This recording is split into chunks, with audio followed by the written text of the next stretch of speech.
Y yo quiero empezar desde hoy a predicar una serie de 4 predicaciones sobre el libro de Habacuc.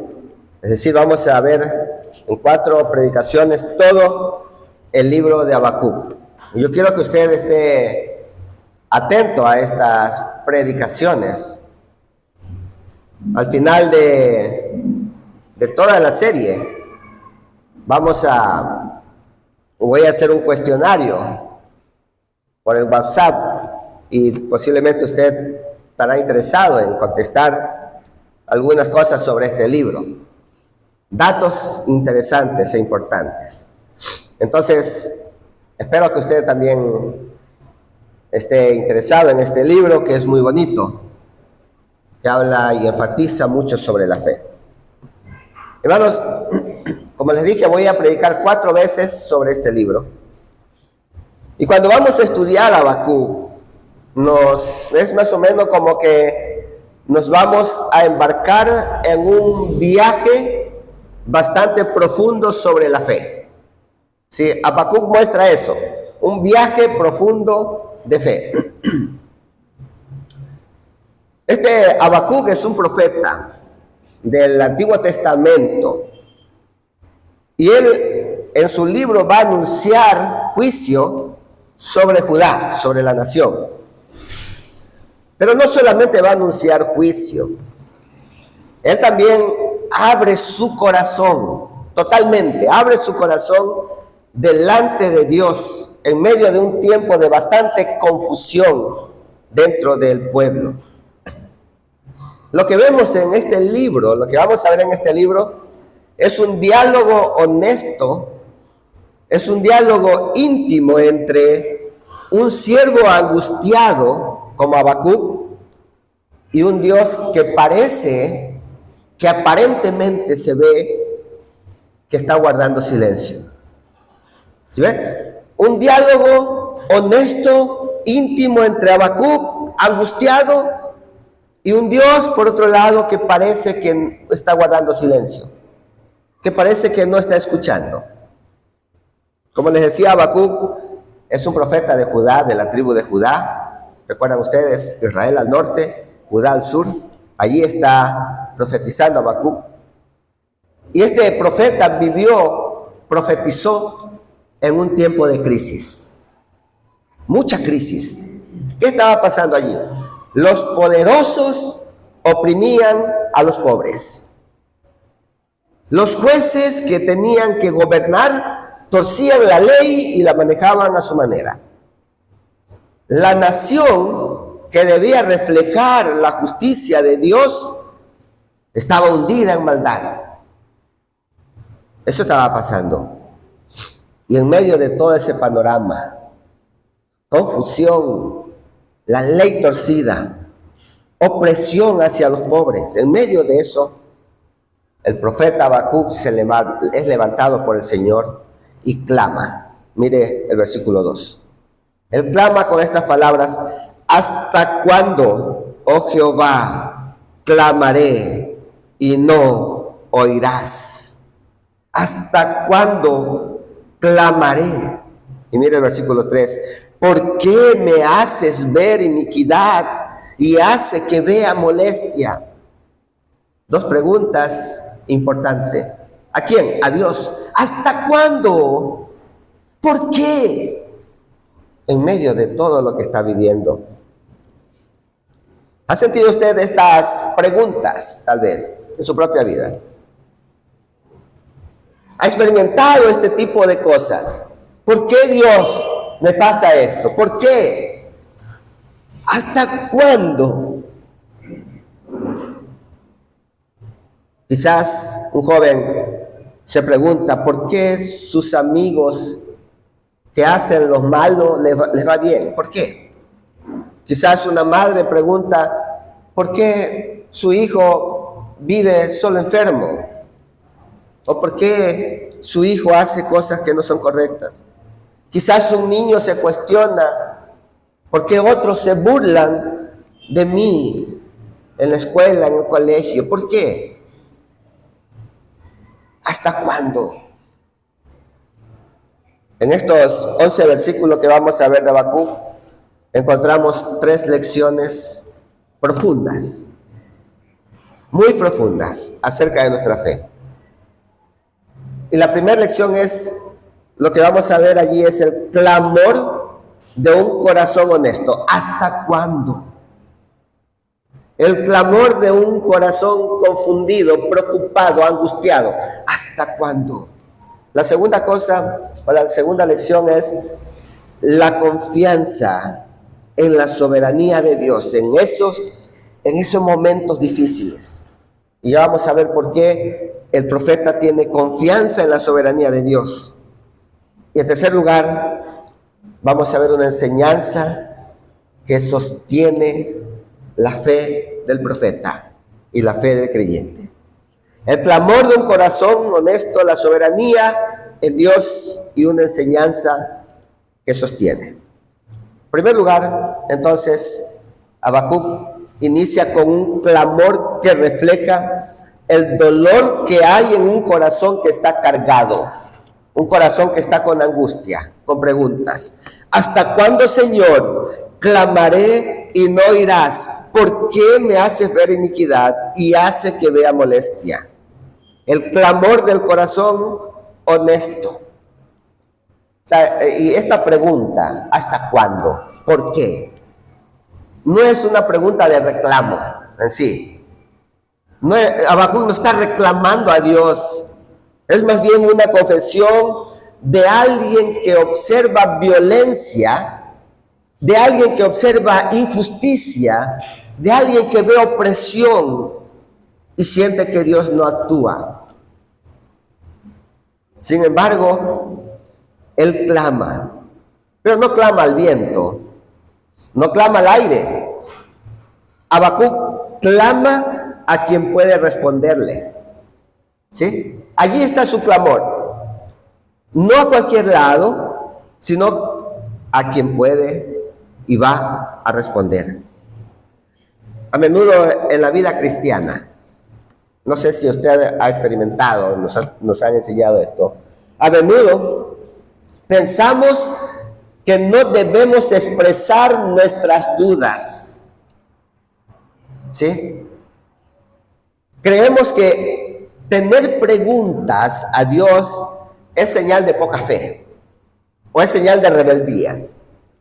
Pero el profeta Habacuc enseña todo lo contrario. Usted puede ver acá. ¿Hasta cuándo, Señor? Clamo a ti, no oyes. ¿Hasta cuándo? ¿Sí? A veces pensamos eso. ¿Cómo vas a reclamar a Dios o a preguntar a Dios? Una cosa es reclamar a Dios y culpar a Dios. Y otra cosa es preguntar a Dios. ¿Ya? Y lo que hace el profeta es preguntar. El profeta enseña lo contrario. La verdadera fe corre con un corazón sincero a Dios cuando hay preguntas. No se las guarda. Corramos a Dios con nuestras preguntas en oración. Él es quien puede dar sentido al caos. Cuando hay confusión, como Habacuc, opresión, los ricos oprimiendo a los pobres, los jueces que tienen que gobernar bajo la ley de Dios, tuercen la ley y son pisoteados los otros. Y en medio de todo eso, Habacuc no guarda sus preguntas, pregunta a Dios. Corre a Dios en fe preguntando ¿hasta cuándo? Mira el versículo 2 y 3 otra vez. ¿Hasta cuándo, oh Jehová, clamaré y no oirás? Y daré voces a ti a causa de la violencia y no salvarás.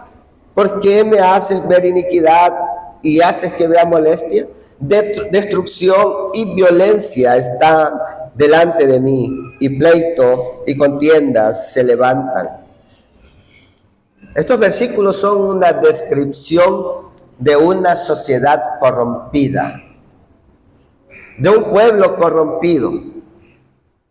Hay violencia, como les dije, la ley está debilitada, cada cual está haciendo lo que quiere, la justicia se tuerce, y el justo es atacado, golpeado por el justo. Los justos atacan a los injustos, perdón. ¿Qué es lo que vemos hoy en día, por ejemplo? Niños y jóvenes enfrentan bullying, un ejemplo común. Enfrentan bullying y son afectados. ¿Qué más vemos? Familias sufren por la corrupción y por la falta de oportunidad que hay. Los cristianos son oprimidos, son burlados por su fe. Todo eso vemos hoy día. Y quizás como Habacuc preguntamos, Señor, ¿dónde estás? Señor, ¿hasta cuándo sufro? Señor, ¿por qué pasa esto? Hermanos, mire, Dios no se enoja cuando tenemos preguntas o cuando no entendemos lo que pasa. La fe de un corazón confundido corre a Dios, porque Él no se enoja por eso. Piensa en un niño que corre a los brazos de su padre cuando tiene miedo y no entiende por qué los disparos afuera de la casa. Un niño que corre a los brazos de su padre llorando porque no entiende qué está pasando y corre a los brazos de su padre porque sabe que en los brazos de su padre está seguro. Así debe ser nuestra oración cuando no entendemos las cosas de la vida. Corramos a los brazos de nuestro Padre para confiar en Él, porque allí hay seguridad, en los brazos de nuestro Dios. Corramos allí y clamemos a Él y preguntemos a Él, Señor, ¿por qué? Señor, ¿hasta cuándo? Señor, ¿dónde estás? No escondamos nuestras cargas. No las carguemos solos, porque no podemos. No maquillemos nuestras dudas con frases bonitas.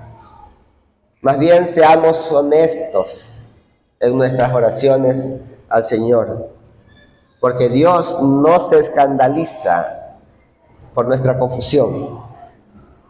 Tenemos preguntas, vamos a Él. Corramos al Padre, donde estamos seguros. ¿Sabe por qué? Porque Él ya conoce nuestra confusión. Porque Él ya conoce nuestra necesidad. Él ya conoce nuestro clamor. Y seguro hay respuesta.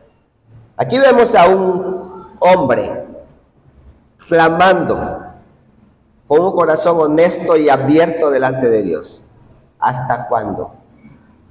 ¿Y cuál cree que es la respuesta que Dios le da? Vamos a ver en los siguientes versículos. Vamos a ver la siguiente verdad que encontramos aquí. Mire, por favor, la respuesta de Dios al profeta. Y en realidad, hermanos, la respuesta va a sorprender. ¿Sabe por qué? Mire el versículo 5. ¿Qué dice Dios a esta pregunta del profeta? ¿Hasta cuándo? ¿Por qué? Mire, mirad entre las naciones y ved y asombraos, porque haré una obra en vuestros días, que aun cuando se os contare, no la creeréis. Versículo 6. Porque he aquí, yo levanto a los caldeos, nación cruel y presurosa, que camina por anchura de la tierra para poseer las moradas ajenas. Formidable es y terrible. De ella mismo procede su justicia y su dignidad. Sus caballos serán más ligeros que leopardos y más feroces que lobos nocturnos. Sus jinetes se multiplicarán y vendrán de lejos sus jinetes y volarán como águilas que se apresuran a devorar. ¿Hasta cuándo, Dios? ¿Por qué, Señor? Mira la respuesta, ahí está. ¿Qué le dice Dios? Voy a levantar a las naciones, a los caldeos más que todo, una nación feroz, cruel, para que esta nación tome posesión de ustedes. ¿Qué está diciendo el Señor? Dios revela que levantará a los caldeos, un pueblo cruel, totalmente cruel, para que ese pueblo, los caldeos, pueblo cruel, traiga juicios sobre Judá. Allí hay de todo. La confusión de Habacuc, ¿verdad? ¿Por qué la ley está torcida? ¿Por qué se oprimen a los pobres? ¿Por qué hay injusticia? Hay todo eso. Y la respuesta de Dios es: yo voy a traer a los caldeos para que destruyan a Judá. Esa era la respuesta que quería el profeta. No. Solo quería que sea solucionado el problema de la nación de Judá. Pero Dios trae a un pueblo para que destruya a Judá. ¿Cómo puede Dios usar una nación malvada para ejecutar a su pueblo? ¿Cómo es posible? ¿Sí ve? Sí está atento, ¿verdad? Dios obra de manera que nosotros no entendemos. Dios obra de manera que nosotros no entendemos. Su soberanía no se limita a nuestros cálculos. Tal vez el profeta quería que Dios sí solucionara acá el problema interno. Ese era su cálculo. Pero no se imaginaba que Dios iba a traer a una nación pagana para destruirlos. La soberanía de Dios no se limita a nuestros cálculos. Por eso, la segunda verdad es la confianza en la soberanía de Dios.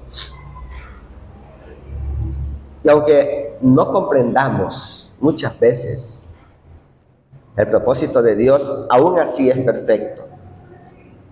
Porque tal vez el profeta no entendía por qué razón iba a levantar a los caldeos para destruir a la nación. Y aunque no lo entendamos, su propósito es perfecto.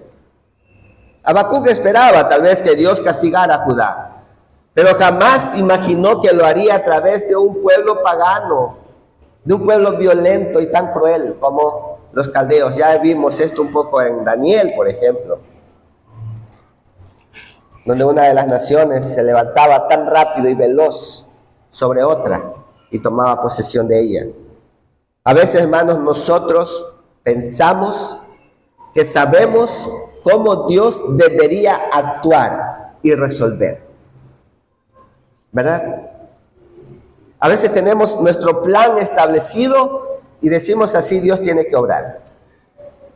Pero vaya sorpresa que Dios obra de manera como Él quiere. Esa es la diferencia. Quizás creemos que lo justo es que el malo caiga de inmediato, que la enfermedad desaparezca. Tal vez nuestros cálculos son que el problema se resuelva sin dolor, pero Dios ve un poco más allá que eso, que es lo que nosotros vemos. Aquí hay niños, ¿verdad? Jóvenes también. Miren, hermanos, Dios tiene el control sobre esa enfermedad. Escuche bien, Dios tiene el control sobre ese problema. Dios tiene el control sobre esa duda. Dios tiene el control sobre esa falta de trabajo.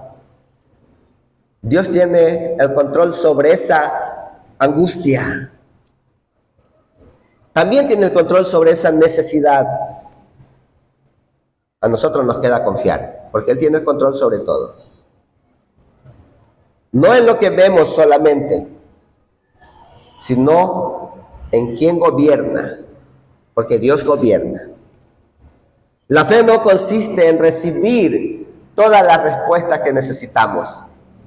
Nuestra fe descansa en Dios, que sí tiene respuestas. ¿Sí ve la diferencia? Porque posiblemente nosotros queremos las respuestas inmediatas, todas, automáticas. Pero nuestra fe no descansa allí. Nuestra fe descansa en Dios. Y entonces, por descansar en Dios, vienen las respuestas. Nuestra fe no descansa en las respuestas, sino en Dios. Esa es la idea. Así leemos, o así dice el profeta Isaías, por ejemplo, Isaías 55. Él dice, porque mis pensamientos no son vuestros pensamientos, ni vuestros caminos son mis caminos, dijo Jehová. Tal vez un joven se pregunta, ¿por qué Dios permite que no tenga buenas notas? Si aquellos que hacen trampa tienen buenas notas. Yo que estudié no tengo buenas notas y él que copió tiene buenas notas. Tal vez una madre puede preguntarse, ¿por qué mi familia enfrenta dificultades y otras familias parecen vivir tranquilas? Querida iglesia, solo quiero decir lo siguiente. En todas estas cosas, Dios tiene el control. Él no está ausente. No está ausente. ¿Sí? Él no ignora el dolor. Dios no ignora la injusticia. Su obra muchas veces es misteriosa, pero siempre es perfecta. Siempre es perfecta. ¿Qué nos queda? Nos queda confiar en la soberanía de Dios. ¿Por qué lo digo? Por lo que va a pasar con la nación. Miremos la siguiente enseñanza o la siguiente verdad sobre esto. Veamos por favor el versículo 9 hasta el final. Toda ella vendrá a la presa. El terror va delante de ella y recogerá cautivos como arena. Escarnecerá a los reyes y de los príncipes habrá burla. Se reirá de toda fortaleza y levantará terraplén y la tomará. Luego pasará como huracán y ofenderá atribuyendo su fuerza a su Dios. ¿Cuál es la enseñanza, hermanos? Mire, estos versículos que hemos leído desde el versículo 5 hasta el versículo 11 no hace otra cosa sino describir lo crudo y violento que eran los caldeos. Cómo iba a destruir a la nación. Cómo iba a pasar tan rápido y a correr. Y solo en un 2x3 Judá era destruido. Un pueblo temible, un pueblo despreciado, despiadado también, que destruía todo lo que veía a su paso. Su fuerza, su rapidez, su arrogancia parecen imparables. Pero incluso ellos, los caldeos, estaban bajo el control de Dios. Por eso yo les digo que esa enfermedad, esa lucha, ese problema, esa angustia, esa duda, sobre todo eso, déjelo a Dios porque Dios tiene el control. Aún sobre los caldeos, Dios tenía el control. Habacuc puede ver cómo el ejército enemigo arrasa sin compasión, pero ve manifiesto el poder de Dios contra ellos, y eso es lo que vamos a ver en las próximas predicaciones. Por eso yo les decía, no puede perderse las predicaciones de este capítulo, porque ahí vamos a ver cómo Habacuc ve manifiesto el poder visible de Dios. Hermanos, los problemas, porque aquí vemos un problema. Habacuc tiene un problema. Ve lo que está pasando en su pueblo y hay un juicio sobre ese pueblo con una nación. Es un problema. Y por eso digo, nuestros problemas también, por grande que parezcan. Piensa en un problema suyo. Piensa en su problema, por grande que parezca. El problema no tiene la última palabra. Por más grande que sea, no tiene la última palabra. Todo tiene un límite bajo el gobierno y la soberanía de Dios. ¿Sí? Su problema, su enfermedad, su angustia, su dolor, su lucha, déjela a Dios. Porque Él en su soberanía gobierna y controla ese problema. Sea económico, sea de salud, sea familiar, sea de trabajo, cualquiera que sea. Y parece fácil decirlo, ¿verdad? Ay, si ustedes supieran. Pero, hermanos, es una realidad.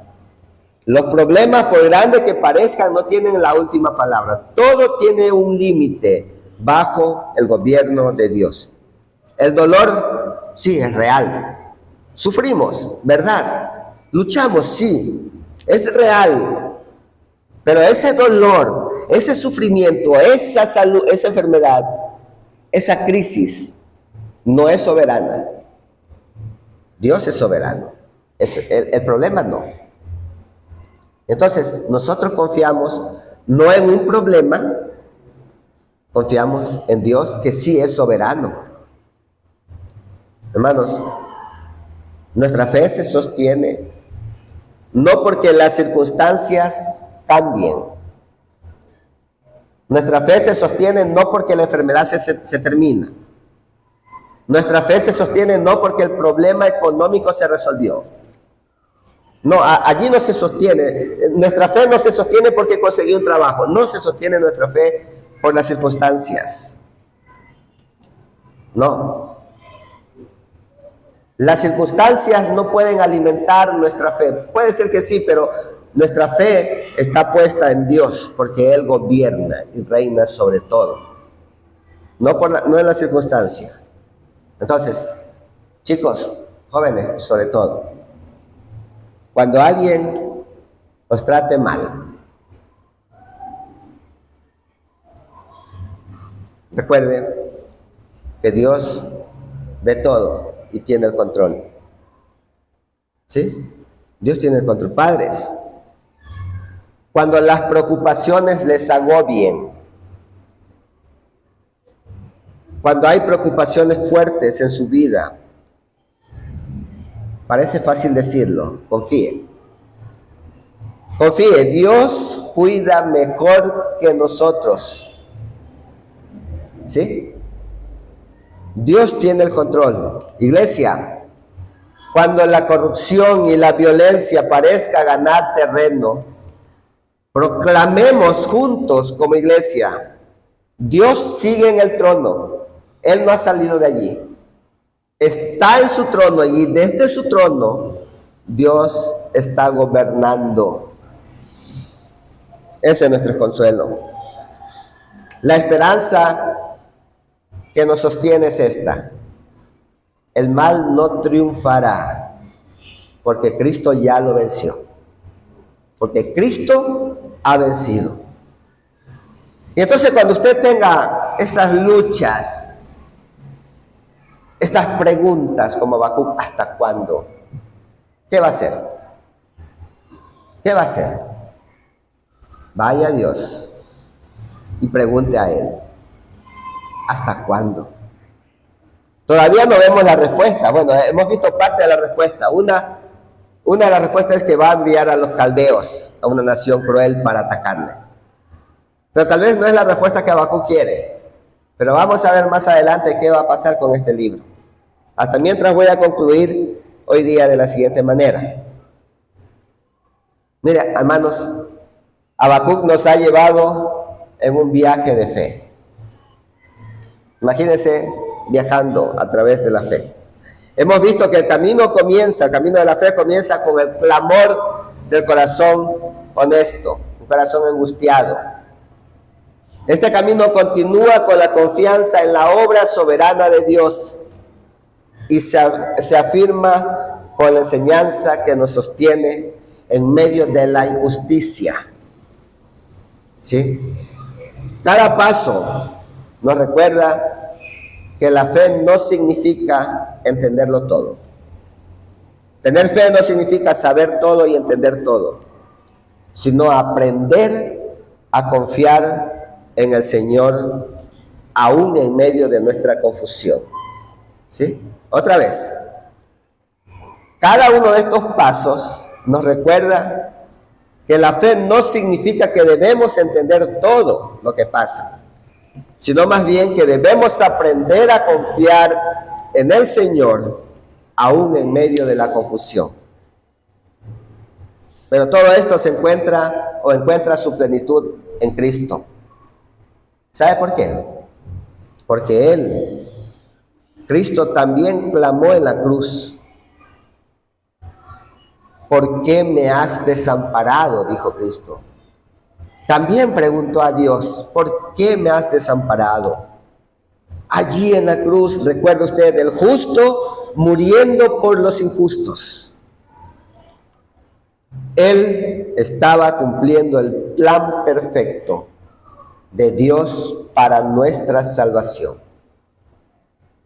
Querida iglesia, queridos jóvenes, cuando no entienda lo que ocurre en su vida, mire a Jesús.